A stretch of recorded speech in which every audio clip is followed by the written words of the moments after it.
Assalamu alaikum everyone. My name is Hajra Kamran. I am from the Department of BS Biotechnology and my ID is 012. Today the topic of my presentation is the limitations of electron energy loss spectroscopy. Here is a summary of electron energy loss spectroscopy.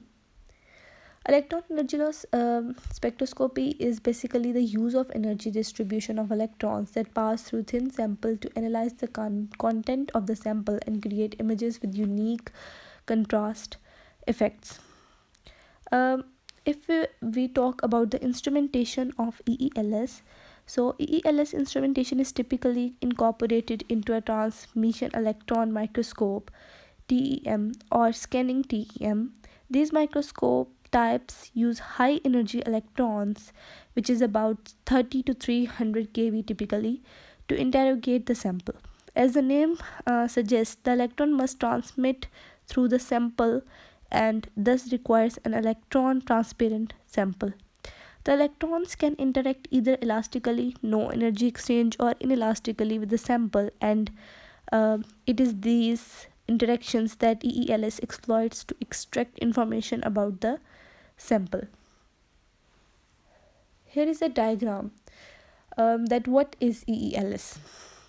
Basically, EELS is the versatile techniques which studies the energy loss of inelastically scattered electrons by measuring change in kinetic energy of electrons after they interact with specimen.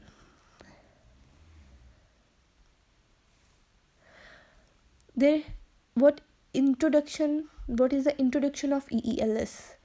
So electron energy loss spectrometry, EELS, is a transmission electron microscope TEM or scanning transmission electron microscope STEM. In TEM or STEM, a beam of electrons is accelerated to energies typically between 100 keV and 1 MeV. The beam of electrons is transmitted to the sample that consists of a thin piece of material, typically less than 50 nanometer thickness. Interaction of the beam with the sample enables the operator to learn something about the sample, such as chemical elements, presence, tissuemetry, energy levels, electronic structures, and more.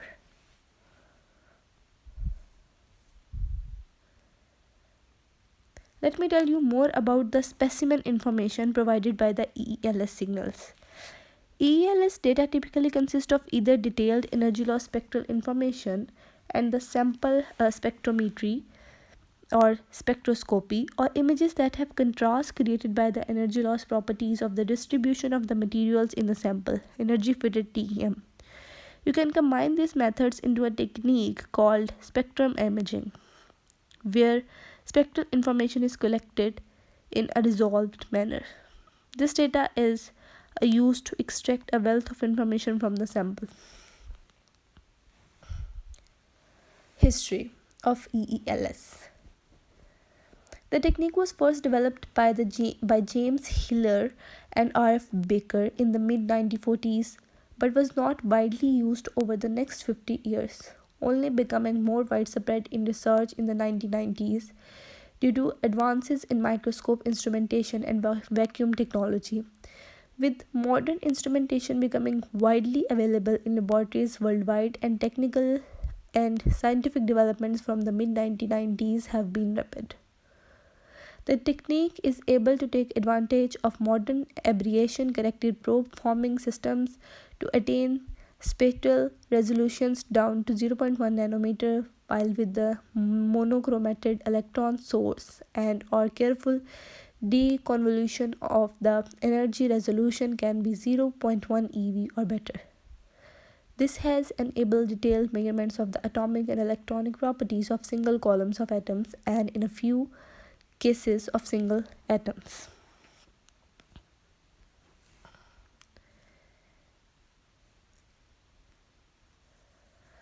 A spectral energy loss, a typical energy loss spectrum. The spectrum has many prominent features and is typically separated into three regions: electrons that have not lost energy, electrons that have interacted with weakly bound electrons in the sample low loss distribution, and the electrons that have interacted with the tightly bound core electrons of the atoms. The ionization edges or core regions.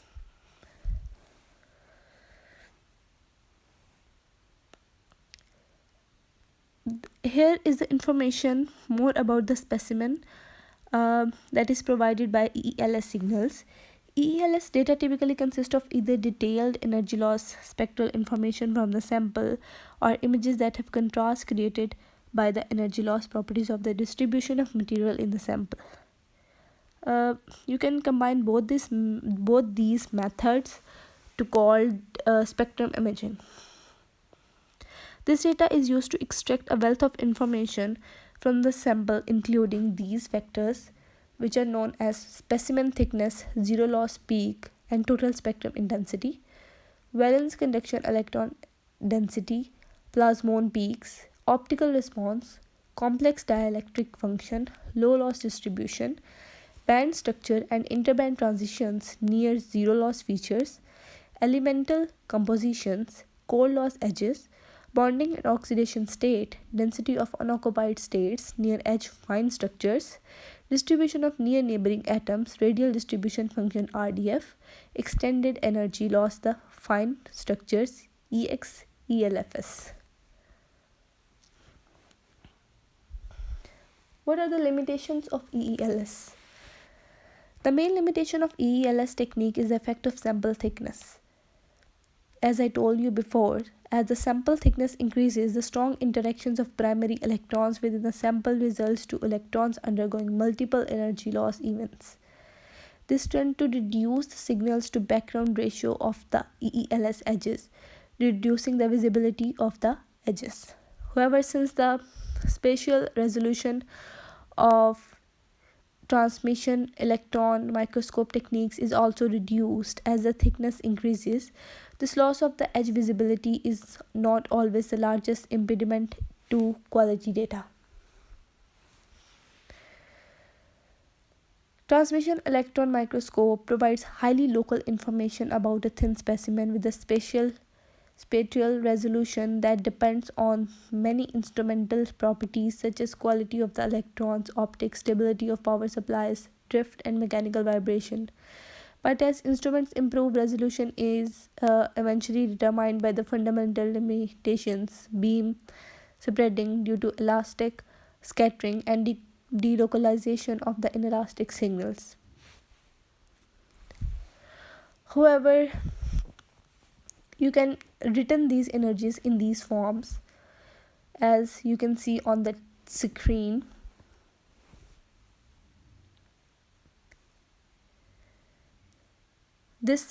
These all factors suggest the range of the delocalization is determined by the wave nature of an electron.